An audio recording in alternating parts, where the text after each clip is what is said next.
Hey fight fans, Micah Frankel for CageMindsandNucks.com. Sat here today with the 25-0, Austin No Doubt Trout, WBA regular light middleweight champion. Do you ever get tired of you saying that because it's such a mouthful? I know people around me get tired of hearing it, but no, never. Oh no, to me I was just trying to not trip up on it. I'm like, it's quite a title. No, you know, I practiced it a lot. WBA super middleweight world champion, WBA super middleweight, yeah, super welterweight. See, I ain't messing up too still. Jeez. So we're out here at Team Talkie today, you're going to be sparring with Hector Munoz. How did this come about this week real quick? Well, you know, I'm training, I'm trying to get into something for, you know, September, early October, so I was in training anyway. I planned this whole little trip to Albuquerque to kind of, you know, check out the media up here. Right. Albuquerque always shows love, and, you know, I think I should come up to the north and say hello to my people every once in a while. So we had a whole, like, media tour, and you know, my fiance, she put it together to get some sparring while I was up here. And it just so happened, you know, Hector and Joaquin said yes, and then next you know, we got a lot of people here, and it's pretty tight. It's Mexico, it's all over. We're glad to have you up here. So as you were saying that, we had heard rumors a couple weeks back that we're going to fight with Roberto Garcia. Is that still potentially in the works? Is that still someone you'd like to get in the ring with? Yeah, you know, it's still definitely a potential fight that can happen. I'm trying to fight somebody to get my career leaps. Roberto Garcia, I think, can help me push forward, but it's not quite the leap I want. But, you know, I'd rather fight anybody than nobody. So it's definitely still a possibility. I'm trying to get a belt. So we're talking with the IBF and the WBO champion.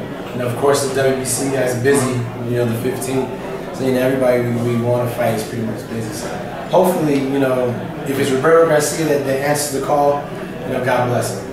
Okay, so is there going to be a certain date where it gets up to where you don't have a fight, where you're just going to be like, okay, I need to get in there. Next guy that says yes, let's do it. You know, I'm almost at that point now. I feel like I don't want to wait another 6 months, 8 months. You know, I feel like there's no reason that I shouldn't be fighting. So, you know, I think it's coming up. You know, I don't want to wait till December. So without having a fight, you're kind of on your downtime. You don't look like it though. So what's the normal? You know, how do you stay consistent, keep the training up? Well, you know, I kind of been easing into training camp. I don't want to have to just hit it right away hard. So, you know, I try to, you know, stay in the gym at least 3 to 4 times a week and make sure I get a run the same. You know, I like to do other things like longboard, you know, hiking, play basketball.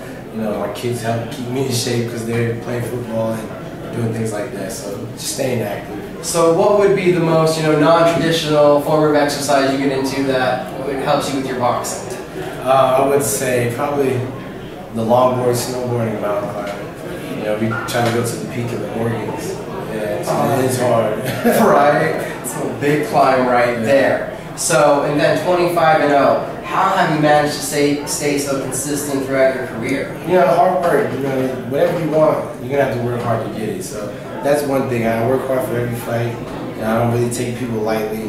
If I have an off night, I let my shape get me through the fight. My faith, I believe God has me here for a reason. So I know that if I put my my best effort, that, you know, I'll come out victorious. Okay. Well, who are some people you look up to, role models you have? Well, you know, Louis Burke, you know, even though he's my coach and he gets on my nerves, you know, I really look up to that man. He kind of paved the way for cruises. Now, as far as New Mexico goes, we have Johnny Tapia, Bob Foster, Daniel Ramirez, who really paved the way as a world champion. For cruises, you know, coming out of my own city, he did a lot for anybody in the town, and to be able to go past him is an honor. You know, my mom, she raised me right by herself, working, you know, a nighttime job, and then she showed me hard work. You know, it helps me out. As far as boxing, I like Pernell Whitaker is my favorite of all time. Okay, that's some of my heroes right there. And then, what do you feel about being yourself a role model and a hero out there? You know, I'm willing to take that on. You know, I have kids myself, so I can't do anything that's going to embarrass them anyway.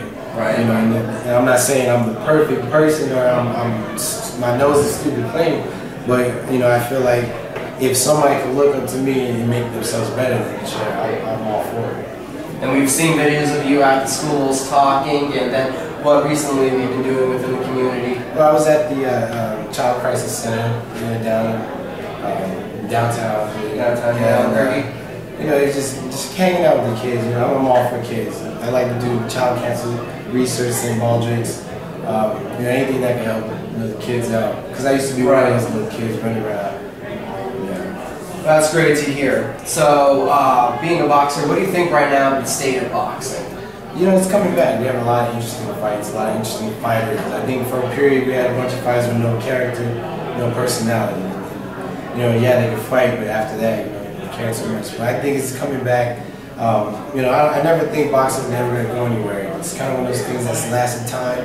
And although it has its up and downs, you know, whether it be the law trying to outlaw it or just being fans not interested, you know, it's something that's going to be forever.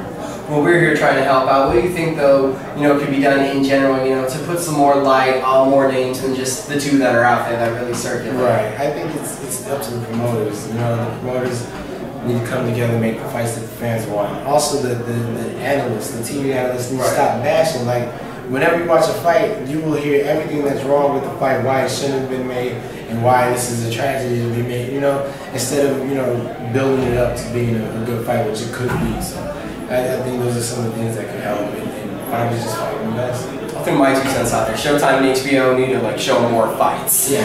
That would definitely help everyone get to know them, you know. As long as I got Showtime and HBO to watch the boxing. So. Right, ESPN, you know, stuff like that, the local scene trying to help build that up. So, you fought up and down North America, you've been down in Colombia. Where was a place that you'd like to go to fight? Australia. I've always wanted to go to Australia. Yeah, it's just a place that I want to go on my bucket list. So if I could get paid to go out there for vacation, just double it up right there? Perfect, yeah. So if not boxing, what do you think you'd be doing? That's a good question. You know, I'm real good at math and science and stuff, and I like animals. I was also thinking of trying to be a, you know, like a veterinarian or a wildlife show host, you know, like the Kratt Brothers. Right. Yeah. So if I couldn't deal with the spider episode, we had to get a double for that. Right. So as a true student of the game, and I believe I read that it's like 8 or 10 years old, somewhere in there, that you started boxing, do you still have the same excitement, love, and passion for the sport? Definitely, definitely. I really, man, I'm not having as much fun as I did in the amateurs. You know, there's a camaraderie, and then there was just, you know, it was pure love for it. Now the pros, it's more of a business, but I still have that love for it. You know, and if I didn't, then that's when I feel like I should walk away. Right, and then besides the love for it, what else has boxing done for you? Oh, it's been such a blessing. Of course, it's giving my livelihood. It's allowed me to go travel the world, to see the world, and to interact with different cultures. You know, meet so many different new people, famous people, you know, not famous people, just different, you know, personalities and things like that. It's definitely been a good blessing in my life. Thank you again for the interview. Thank you for the time. Give you a minute to shout out to your people. Shout out to Mexico, you know, Las Cruces stand up. Albuquerque, I got much love for you guys. You know, follow me on Twitter at @NoDoubtTrout, Facebook.com @NoDoubtTrout. You know, Google Plus, Austin Trout, whatever else you got out there, I think I got it. So follow me. Follow Austin Trout. Thank you for watching. Keep up with Cage Minds and Next.com. Sign up for the fan forum. This is Micah Frankel. Thanks for watching.